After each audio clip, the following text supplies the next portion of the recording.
तो यार welcome back to another vlog. तो भाई कल कोई वीडियो अपलोड नहीं कर सका मैं, बिकॉज आप सबको पता है कि कल के मैच में क्या कुछ हुआ था।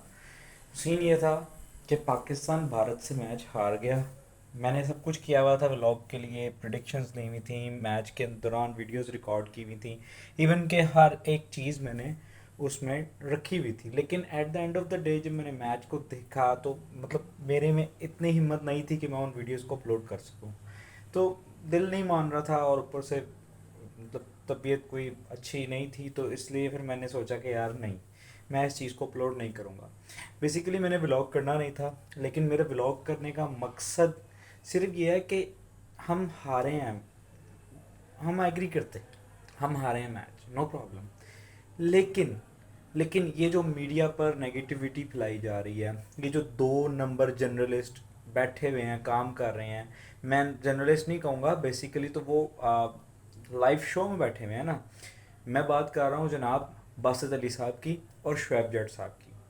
सबसे पहले तो मुझे ये बताएं कि आप लोगों का पर्सनल कैरियर क्या है, कितने हंड्रेड्स किए हैं आपने, कितने मैचेस खेले हैं आपने, पाकिस्तान को कितने मैचेस आपने जिताए हैं। आप बातें करते हैं बाबर आजम के ख़िलाफ़, आप बातें करते हैं शादाब खान के ख़िलाफ़, आप बातें कर रहे हैं पाकिस्तानी टीम के ख़िलाफ़। मैंने सिर्फ एक सवाल करना है कि अगर आप उनकी जगह होते तो आप क्या उखाड़ लेते। मुझे सबसे पहले आप ये बता दें। देखें, अगर आपने क्रिटिसाइज़ करना है तो आप एक लिमिट में रह के क्रिटिसाइज़ करें। ये जो आप ब्लेम कर रहे हैं ना कि इन लोगों ने पर्सनली वो ख़रीदे हुए हैं, जर्नलिस्ट ख़रीदे हुए हैं, तो भाईजान इसका बहुत अच्छा जवाब मैं दे सकता हूँ, मगर मीडिया है, मीडिया पे मैं आपको जवाब नहीं दे सकता इसका। आप अगर चाहते हैं मुझसे पर्सनली मिलें, मैं आपको बताऊँगा कि प्लेयर को क्रिटिसाइज़ किस तरह किया जाता है। हमें एक लिमिट दी जाती है, वो भी इंसान है, उसको इंसान होने का मार्जिन दिया जाए, ना कि मुंह उठा के जी फलाना ऐसा फलाना ऐसा। भाई तुम उसके साथ रहते हो, अजीब बातें हैं। भाई ठीक है, हार गए हैं, बुरे तरीके से हारे हैं। भाई आप देखो तो सही, 1,30,000 बंदा बैठ के इंडिया को सपोर्ट कर रहा है, हमारे बॉयज़ ने फिर भी कुछ हद तक फाइट की है। आपको मैं मैच के पॉजिटिव्स मैं निकाल के देता हूँ आपको। आपके मैच के पॉजिटिव्स ये हैं कि आपका बाबर आजम फॉर्म में आ गया, उसने 50 रन किए। आप उसके बाद, हाँ, एक और पॉजिटिव ये है कि इमामुल हक कुछ हद तक बेहतर नज़र आया, उसने रन्स किए हैं। फिर उसके बाद शहीन को 2 विकेटें मिली हैं। शहीन की विकेट्स लेना इतना ही ज़रूरी है क्योंकि हमें आगे एक गो बॉलर चाहिए है। फिर उसके बाद मैं आपको एक और चीज़ बताता हूँ, नवाज़ ने इकॉनमी वाइज बहुत अच्छी बॉलिंग की है। बेशक उसको विकेट नहीं मिला यार, हमारे पास स्पिनर्स ही नहीं है, हम कहते हैं जी ठीक है नहीं है स्पिनर्स, लेकिन फिर भी ओवरऑल उसने बहुत अच्छी बॉलिंग की है। अब उसके बाद नेगेटिव चीज़ों की तरफ मैं आता हूँ। नेगेटिविटी में क्या है कि हमारा मिडिल ऑर्डर स्ट्रॉन्ग नहीं है। सऊद शकील, इफ्तिखार, शादाब, नवाज, ठीक है, ओके। अब क्या है कि सऊद शकील आउट हो गया, इफ्तिखार आउट हुआ, उसकी बैड लक थी। वाइड बॉल जा रहा था ना, उसने तो शॉट खेला है, अब उसके ग्लव्स पे लग के विकेट पे लग जाएगा ये उसको नहीं पता था, रिस्क लेने गया ना वो। आप खुद कहते हैं कि जब आपका इतना स्कोर बिल्डअप हो जाए तो आपको रिस्क लेना चाहिए, रिस्क लेने गया, विकेट गिरा, नो प्रॉब्लम। अब हमने आगे वाले मैचेस को देखना है यार, हमारे आगे इतने इंपॉर्टेंट मैचेस हैं और आप उसी के ऊपर टांग खींच रहे हो।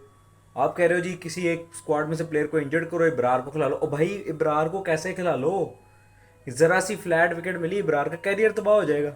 ओ भाई, उसको लेके गए हो, ठीक है, उसको बिठाओ, उसको दिखाओ कि भाई प्रेशर सिचुएशन में किस तरह बॉलिंग करनी है। आपकी जर्नलिज्म ही नहीं खत्म हो रही। आप तो ऐसे बातें कर रहे हो, 200 टेस्ट खेला है आपने पाकिस्तान के लिए, कोई 400 वनडे खेला हुआ है। आपका पर्सनल एक्सपीरियंस है कोई नहीं, बातें आप ऐसे कर रहे हो जिस तरह आपसे बड़ा प्लेयर पाकिस्तान ने पैदा नहीं किया कभी।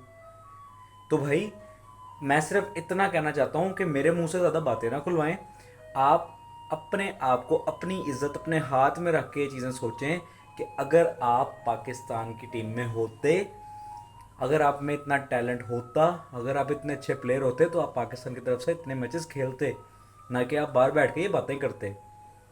और ये जो टीआरपीज शोज़ की हैं ना, ये सब पता है हमें, ये टीआरपीज लेने के लिए आप इस तरह की बकवास याद करते हैं और फिर आप कहते हैं जी अगर at the end Pakistan tournament में कोई अच्छा मतलब सेमीफाइनल फाइनल में या अगर इंशाल्लाह जीतता है, तो आप जैसे लोग पता है कहते हैं यार मुझे लगता था कि ये टीम कुछ करेगी।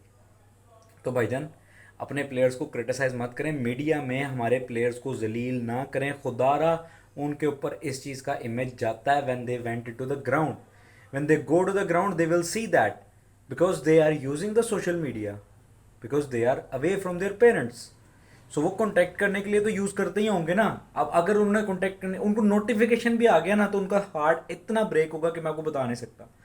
कॉन्फिडेंस लूज नहीं करवाना अपने प्लेयर्स का। ये तो आप इंडियंस वाला काम कर रहे हो, वो करते हैं इस तरह।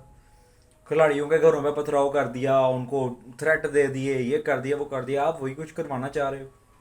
तो खुदारा मैं ये कहूँगा कि मेहरबानी करें, तज्जिया करें, पॉजिटिव करें। अगर नहीं कर सकते तो बंद कर दें, भूखे रह लें, झूठा जर्नलिज्म ना करें, मेहरबानी करें, ठीक है। और अगर किसी को मेरी ये बात बुरी लगती है तो भाई लगे, मैं परवाह नहीं करता। लेकिन मैं सिर्फ इतना कहना चाहूँगा कि प्लेयर्स के साथ ज़रा सी, अगर आप क्रिटिसाइज कर रहे हो, आपका हक है, you have the right to criticise, because you felt heartbroken when Pakistan lost this match. But the fact is के आपको एक लिमिट में रह के करना चाहिए जो कुछ आप कर रहे हैं।